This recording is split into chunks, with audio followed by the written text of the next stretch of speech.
Muito bom dia a todos, meu nome é Daniel Prieto e hoje eu vou apresentar um pouco da minha pesquisa por meio de um artigo que eu escrevi junto com meu orientador Sérgio Nesteriuk, o Indie Games BR, Estado da Arte das Pesquisas sobre os Jogos Independentes no Brasil.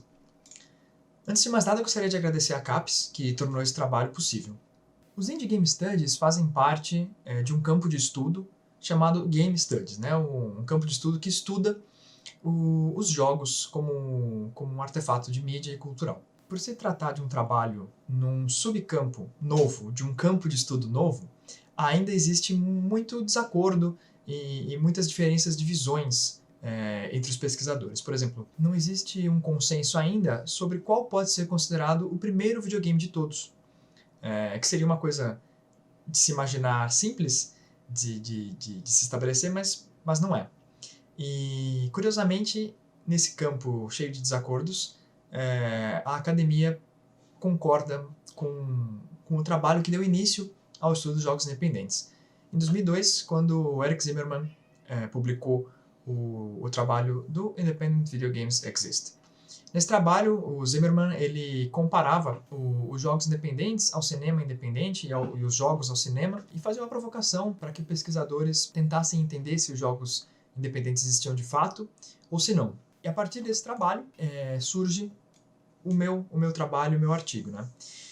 Com essa provocação surgiram uma série de pesquisadores, uma série de trabalhos, uma série de pesquisas que tentaram solucionar esse problema não solucionado dos jogos independentes, como colocou o Zimmerman. E esse artigo procura realizar uma revisão bibliográfica da literatura acadêmica em português dos trabalhos que surgiram como resultado dessa provocação. Com isso, nós fizemos o levantamento de 47 trabalhos acadêmicos entre os anos de 2009 e 2020, que nós consideramos pertinentes para se encaixarem dentro do estudo dos jogos independentes, como tema central ou adjacentes ao tema central. Os trabalhos analisados foram coletados por meio da busca de termos-chave no Google Acadêmico, o catálogo de dissertações e teses da CAPES, em anais de congressos, simpósios, eventos como o próprio SB Games, em repositórios de acesso aberto, como o ResearchGate, também por meio da retroalimentação, de busca entre as próprias referências dos autores, sendo que esse foi o último procedimento realizado. Para que a gente pudesse fazer a análise desses trabalhos, a gente usa como base o trabalho de 2013 do Phelan Parker. Em 2013, o Parker ele fez essa mesma revisão bibliográfica dos trabalhos sobre jogos independentes, mas não no Brasil, e sim da literatura em inglês. E ele acabou distribuindo esses trabalhos em 4 categorias. Uma categoria de história, que buscava compreender o desenvolvimento do cenário independente em diferentes lugares e procurava entender quais foram as etapas e os passos que o cenário independente tomou. Uma linha de teoria, que buscava definir a independência ou buscava defender o porquê era impossível definir a independência. Uma linha de economia política, que estudava as condições de trabalho, produção e distribuição no meio dos jogos independentes. E uma linha de pesquisa sociocultural, que buscava compreender as relações entre as comunidades de desenvolvimento e dos jogadores. No Brasil, nós levantamos alguns dados sobre os trabalhos que foram desenvolvidos, e esses dados nos são bastante reveladores. Primeiro, a gente observa que os trabalhos sobre os jogos independentes começaram a ser escritos e publicados 7 anos depois da provocação inicial do Eric Zimmerman. Em 2009, a gente teve o primeiro trabalho. Entre os anos de 2010 e 2012, houve um hiato, e mais nenhum trabalho foi publicado que abordasse esse assunto. Então, a partir de 2013 até 2020, a gente tem uma média mais ou menos parecida dos trabalhos publicados sobre o assunto, mostrando que continua um assunto relevante, né? E ele não teve uma ascensão gradual, e sim, ele começou com um número determinado e ele se manteve com esse mesmo número ao longo praticamente de toda a existência dos estudos. Em segundo lugar, a gente identificou qual era o tipo de produção acadêmica que mais trabalhava com os jogos independentes. E a gente verificou que as dissertações de mestrado e os artigos eram o tipo de produção acadêmica que mais tinham trabalhos nesse sentido. Também foram relevantes as teses de doutorado e as monografias de conclusão de curso, o que mostrou pra gente que o interesse principal no assunto é sim na pós-graduação, no mestrado ou no doutorado, mas que também há um interesse pelos jogos independentes na própria graduação. A gente também levantou de onde vieram esses trabalhos, quais eram as universidades responsáveis por dar origem a esses trabalhos. E a Unesp, a Universidade Estadual Paulista, é a que mais produziu trabalhos no campo dos jogos independentes, né, com 4 trabalhos. Depois a gente tem a Universidade Federal de Pernambuco com 3, e a UFSCar com 2, junto com a PUC, o Mackenzie e a UNB. Então a gente tem algumas outras universidades que têm apenas um trabalho sobre esse assunto. Agora, pensando na origem desses trabalhos por um lado geográfico, a gente percebe o que o Censo da Indústria Brasileira de Jogos já havia nos mostrado, que há uma concentração muito grande do interesse e da discussão do assunto no Sudeste. Agora, a gente também percebe que o Nordeste vem se mostrado como um expoente relevante, com 18% das produções e sendo a segunda região brasileira com o maior número de trabalhos. Muito provavelmente isso é um reflexo da região que tem se tornado um polo de tecnologia cada vez maior. Em terceiro lugar, nós temos o Sul, depois o Centro-Oeste e o Norte. Sobre o conteúdo desses trabalhos, a gente elaborou um mapa de palavras com os termos, com as palavras-chave desses trabalhos que a gente coletou. E a gente pode ver que jogo, a palavra mais mencionada, e a gente vê também que existem muitos e muitos termos que foram mencionados poucas vezes, o que significa que esses trabalhos são muito variados.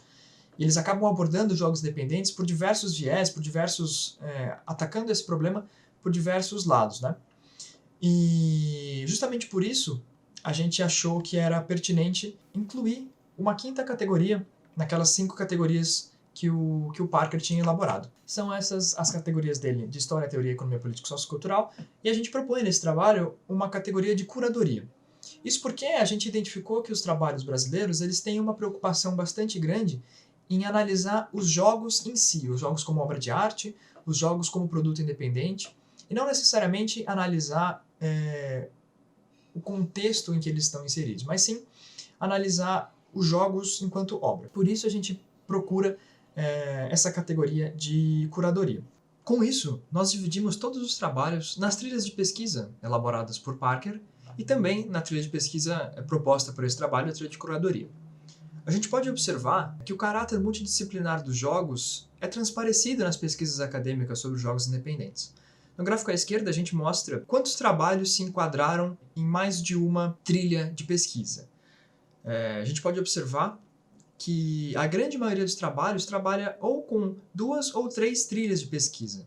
Ou seja, são trabalhos que abordam os jogos independentes ou por um viés histórico e teórico, ou buscam discutir o contexto sociocultural e a curadoria, muitas vezes agregando ainda economia política, ou seja, são trabalhos que discutem esses assuntos de forma multidisciplinar. E apesar de que não houve nenhum trabalho que esteve encaixado nas 5 trilhas, a gente tem 2 exemplos de trabalhos encaixados em 2 dessas trilhas, né?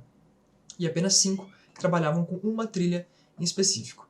Agora, à direita a gente pode ver que o tema, a trilha sociocultural, foi a preferida dos trabalhos brasileiros, tendo 39 dos trabalhos enquadrados nessa categoria, seguido logo de economia política, muito provavelmente discutindo as condições de trabalho aqui no Brasil, que são mais complicadas do que no exterior. E, em sequência, nós temos teoria e curadoria, empatados com 18 trabalhos, e, por fim, história.